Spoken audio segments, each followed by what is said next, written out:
Deputy Speaker. It had been my intention to speak in the first debate, but I have a lot of things to say about the amendments covered by this debate as well. So I welcome the opportunity to contribute towards this debate.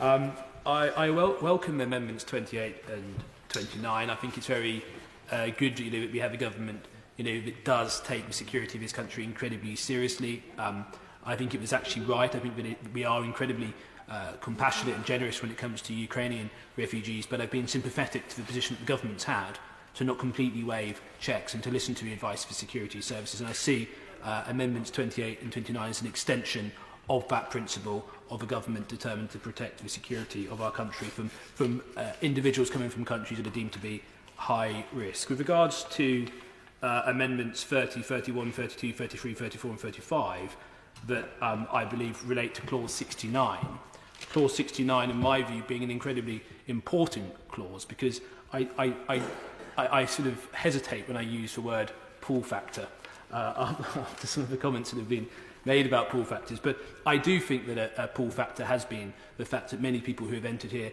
illegally, who may or may not be legitimate refugees, are able to stay here. Once you're in, you're in. So actually, if we do determine that an individual is not a refugee, they don't pass the test, we've got to get them back to the country they come from as soon as possible. Therefore, I welcome Clause 69. I think that should be protected as much as possible from any potential amendments. To be perfectly honest with you, my view is if you come here illegally, you should immediately be deported back to the country you came from. I think if you want to claim asylum, you ought to go through the correct procedure. So I'll be interested to hear from the Minister whether that is the case or not.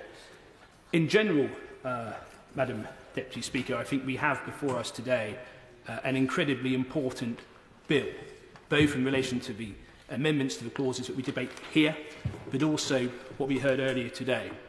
And I think it's important that we recognise, and I suspect that many other friends and members have got constituents who, whilst incredibly big-hearted and feeling big-hearted towards the Ukrainian refugees and other refugees, do see a distinction between those who enter here illegally, who we should not assume are refugees. Some may not be, and I think it's important we bear that in mind. So I also think it's important to state here today that I think that the other place, and I'll be careful what I say, I'll be very respectful of the other place, but I believe that they should tread carefully when it comes to this particular bill, because I think there is immense support for it out there in the country, and that would be my view. Stephen Farrell.